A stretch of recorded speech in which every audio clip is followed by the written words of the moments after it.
বদলি হয়ে আসার পর থেকে আমার স্কুলে যেতেই ভয় করে।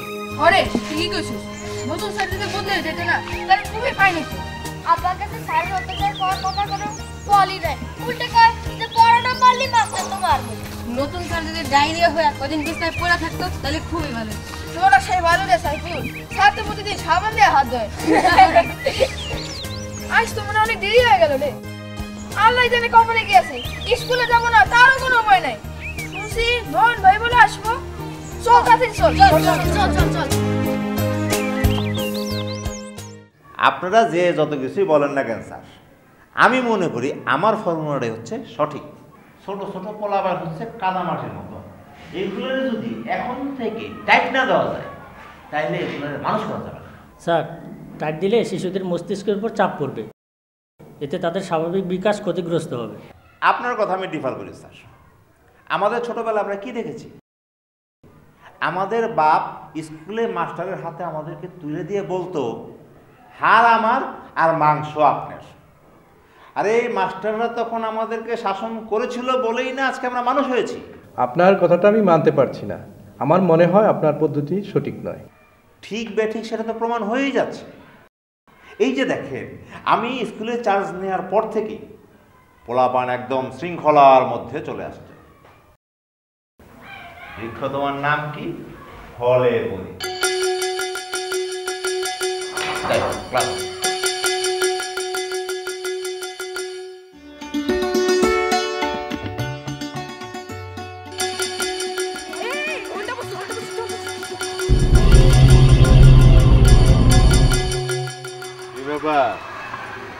ঘন্টা বলে গেল, এত দেরি কেন? হ্যাঁ, যাও সব গেলাম ধরো মাঠের মতো, যাও যাও।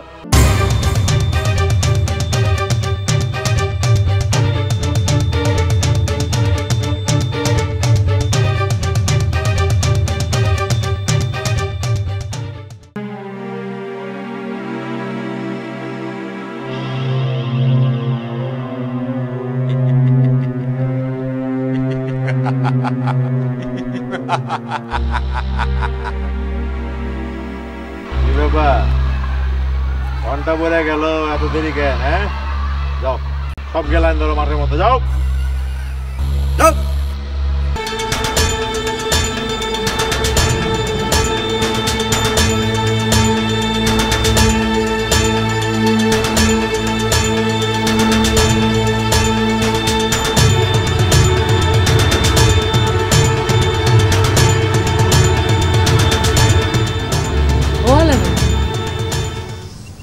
কি হয়েছে তোর বাজান?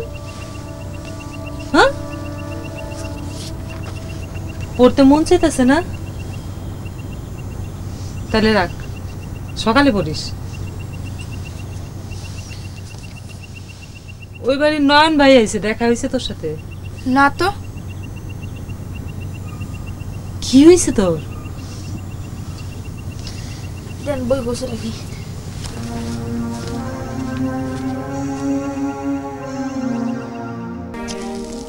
তোমরা যদি তোমাদের সব কথা আমার কাছে মন খুলে না বলো, তাহলে আমি তোমাদের সমস্যার সমাধান কিভাবে করব? তোমরা কেন স্কুলে যাও না? আলামিন, তুমি আমাকে সবকিছু মন খুলে বলো। ভালো লাগে না নয়ন ভাই। এটা কিন্তু খুব খারাপ কথা আলামিন। স্কুলে কেন ভালো লাগবে না? স্কুলে কি বাঘ বেরোয়? কইতে গেলে তাই হইছে নয়ন ভাই। তোমরা আমাকে সবকিছু খুলে বলো। আমাকে তোমরা তোমাদের বন্ধু ভাবতে পারো, কোনো সমস্যা নেই, বলো, কোনো ভয় নেই। তোমরা বলো, আমাকে বলো। আলামিন, তুমি বলো। আমগের স্কুলে কিছুদিন হয় নতুন স্যার আইছে। স্যারটা আমাদের শুধু মারে, ক্লাসের বাইরে দাঁড়ায় রাখে, লাইব্রেরিতে নিয়ে যায়।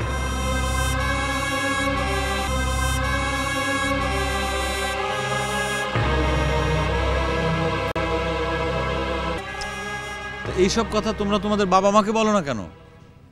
মনের মধ্যে কথা পুষে রেখে তোমরা স্কুলের উপর রাগ করো কেন? বাবা মার কাছে কইলে কয় তোরা পড়া পারস না, সারা হেলে গাই মারে। না না না না, এটা তো একদম ভুল কথা। কি সাংঘাতিক কাণ্ড! মানে দুই একজন মানুষের জন্য এরকম একটা ভুল হয়ে যাচ্ছে। আচ্ছা, কাজ করো, তোমরা সবাই রেডি হয়ে স্কুলে যাও। আমি তোমাদের স্কুলে যাব, তোমাদের স্যারদের সাথে আমি কথা বলবো, ঠিক আছে? যাও, সবাই রেডি হয়ে স্কুলে যাও।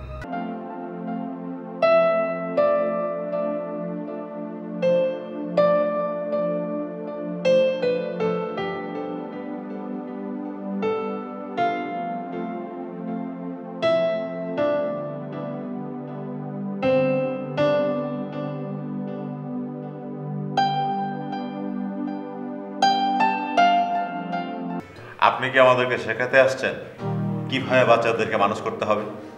স্যার, আপনি আমাকে তুমি বলতে পারেন, কারণ আমি এই স্কুলেরই প্রাক্তন ছাত্র। সেটা না হয় বললাম, কোনো অসুবিধা নেই, কিন্তু তার আগে তুমি আমার প্রশ্ন জবাবটা দাও। তোমার কি ধারণা আমি কিছু না জেনে বুঝেই শিক্ষক হয়েছি? জি না স্যার, আমি সেরকম ধারণা করি না। আসলে আমরা কেউই তো ভুলের ঊর্ধ্বে নয়। আর আপনার মতো একজন দায়িত্ববান শিক্ষক সে যদি সামান্য ভুল করে, সেজন্য তো শিশুদের জীবন ক্ষতিগ্রস্ত হয়। এই কথাটি ওনাকে আমি অনেকবার বলেছি। হ্যাঁ স্যার, 3 মাসের ট্রেনিং আছে তো, উনি চার্জে আছেন। আপনারা বললে কি আমার শুনতে হবে? আমার কি জ্ঞান নাই? শোনেন, ছোট বাচ্চাদেরকে ছোট থেকে যদি টাইট দিয়ে শাসনের মধ্যে না রাখেন, তাহলে তাদেরকে মানুষ করা যাবে না। স্যার, আপনার কনসেপ্টটা ভুল। শিশুর বেড়ে ওঠার জন্য দরকার শিশুবান্ধব পরিবেশ, টাইট নয়। ভীতিকর পরিবেশের ভেতর দিয়ে শিশুর শিক্ষা অর্জন কি সম্ভব? শিশুদের উপর যে কোনো ধরনের শারীরিক নির্যাতন তাদের মানসিক বিকাশের উপর নেগেটিভ প্রভাব ফেলে।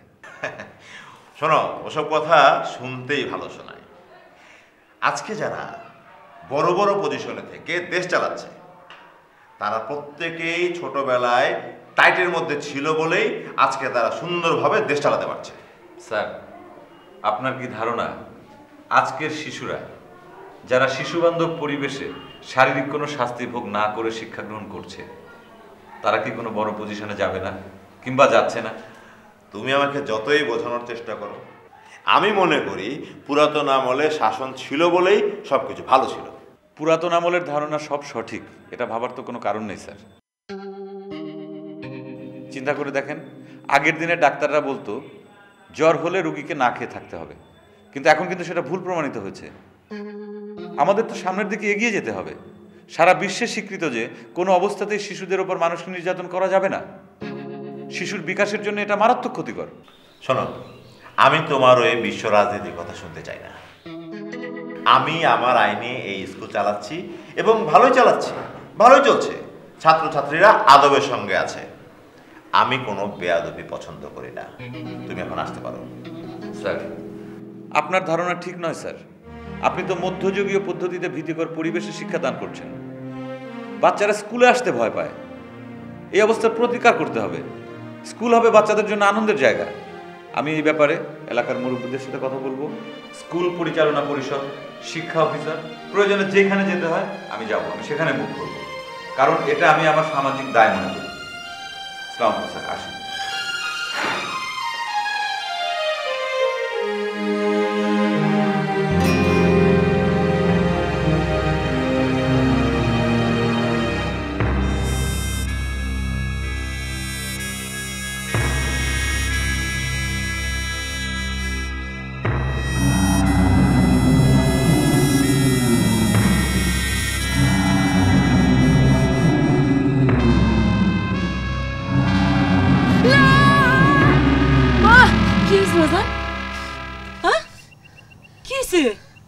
কেমন করতেছো কেন? কি হয়েছে আমারে কও? কি হয়েছে? স্বপ্ন দেখছো? কিছু হবো না।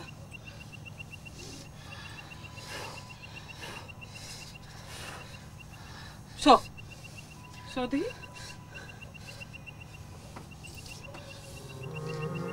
ঘুমাতে বাজান।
চাচা, নতুন মাস্টারের বদলি করা বা শাস্তি দেওয়ার জন্য কিন্তু আমি আপনাদেরকে এখানে ডাকি নাই।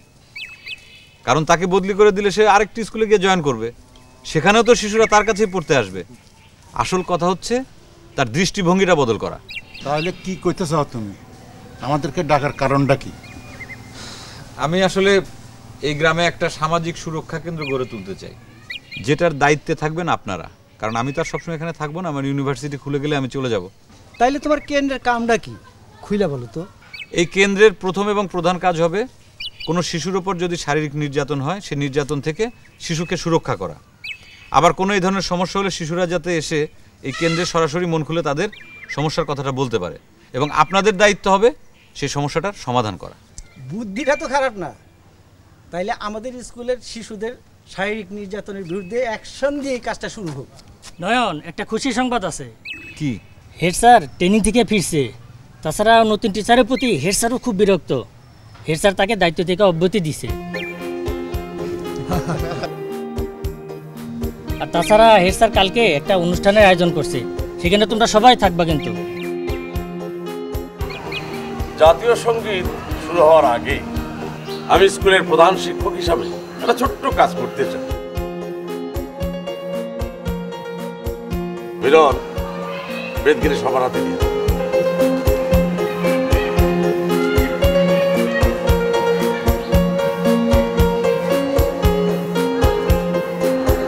এই যে বেদ শিক্ষাঙ্গন যুগ যুগ ধরে শিশুদের শারীরিক নির্যাতনের প্রতীক হিসাবে দাঁড়িয়ে আছে। এই বেদগুলো এখন আমরা ভাঙব। আসুন আমরা সবাই একসঙ্গে এই বেদগুলো ভেঙে ফেলি